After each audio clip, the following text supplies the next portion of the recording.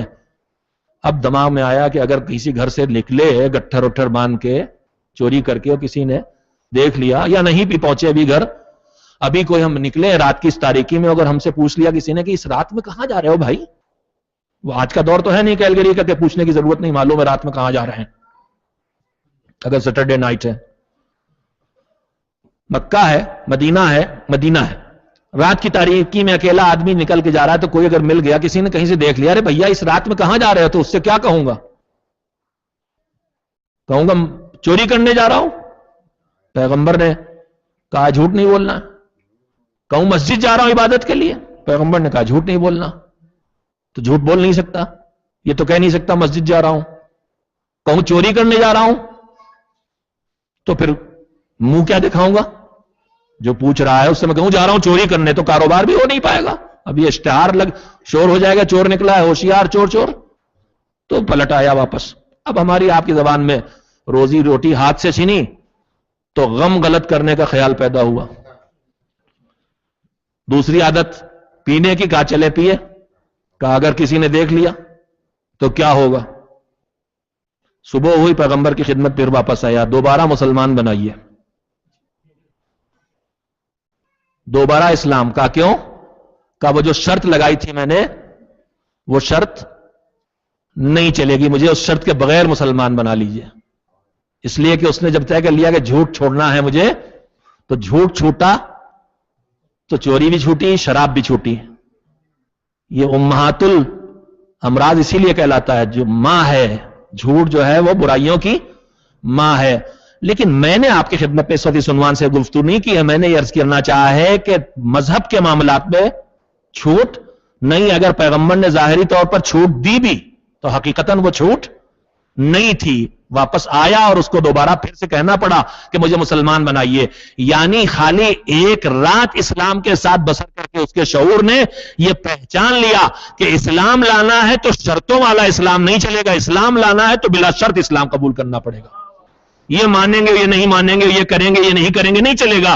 اسلام اگر لانا ہے تو اسلام تبھی آئے گا جب پوری بات ماننے کا اقرار کرے آدمی, اور اس کے بعد اس کا ارادہ کرے. میرے عزیزوں, میں نے آپ کا بہت وقت لیا ہے.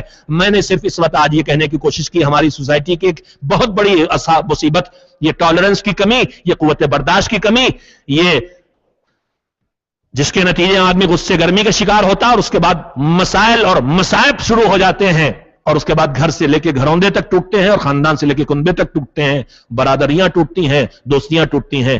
اس میں تھوڑی دیر کے لیے اگر کوئی ایک انسان حلم کی راہ پہ آ جائے, پیغمبر نے کہا تھا کہ اگر خود فطری طور پر تمہارے اندر حلم نہیں ہے تو تحلم, اپنے اندر حلم پیدا کرنے کی کوشش کرو. اپنوں کو حلیم, بردبار, غصہ گرمی نہ کرنے والے انسان جیسا پوسٹ کرو. اس کا پیغمبر نے کہا جو جیسا بننے کی کوشش کرتا ہے اللہ اسے ویسا بنا دیتا ہے.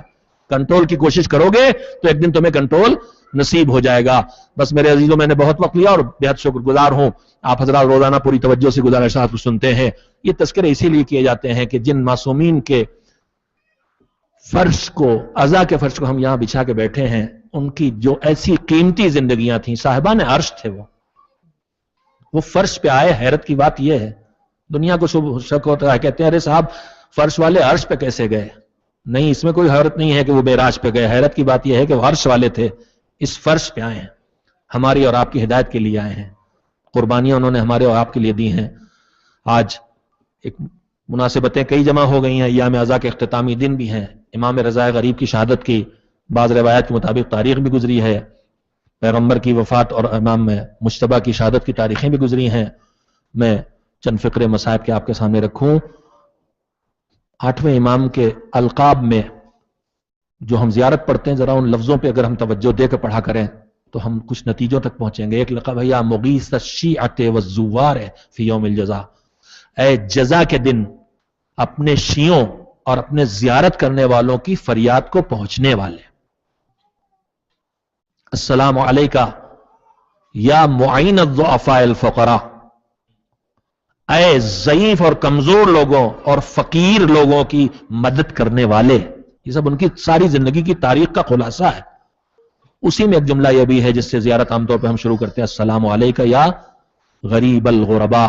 عربی میں غریب تنگ دست اور فقیر کو نہیں کہتے، عربی میں تنگ دست کو فقیر کہتے ہیں، لفظ فقیر ہے، غریب مسافر کو کہتے ہیں۔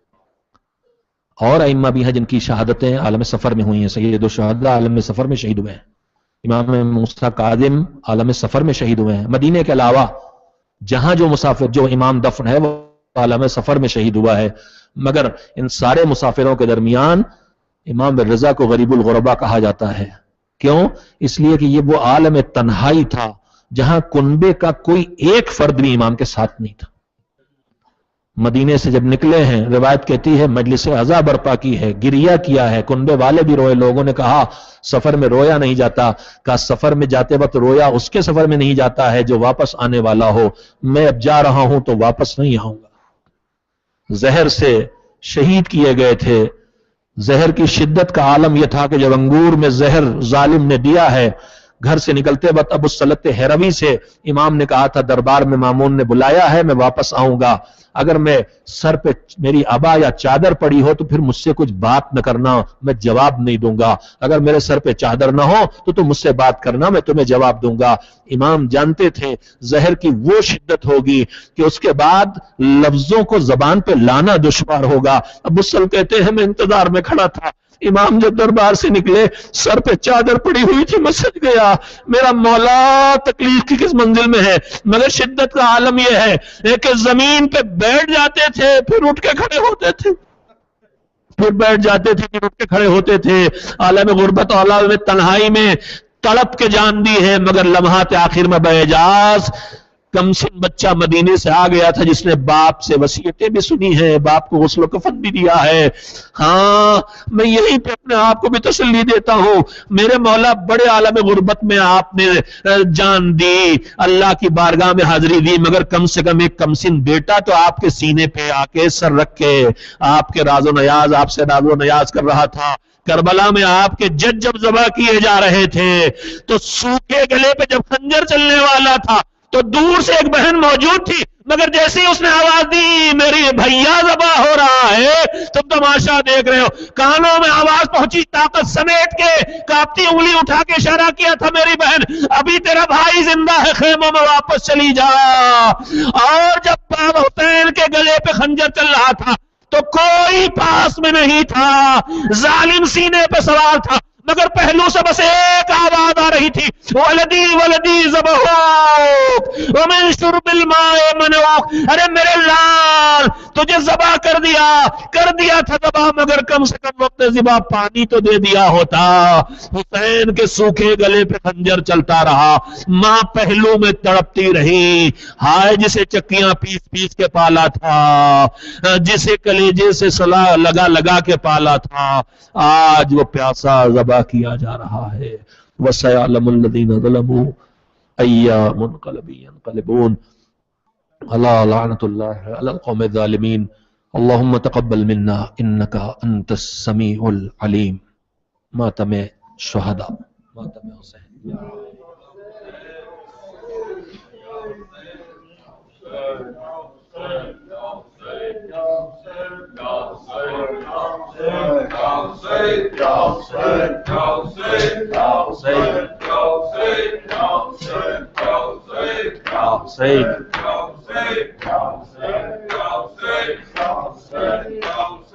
Y'all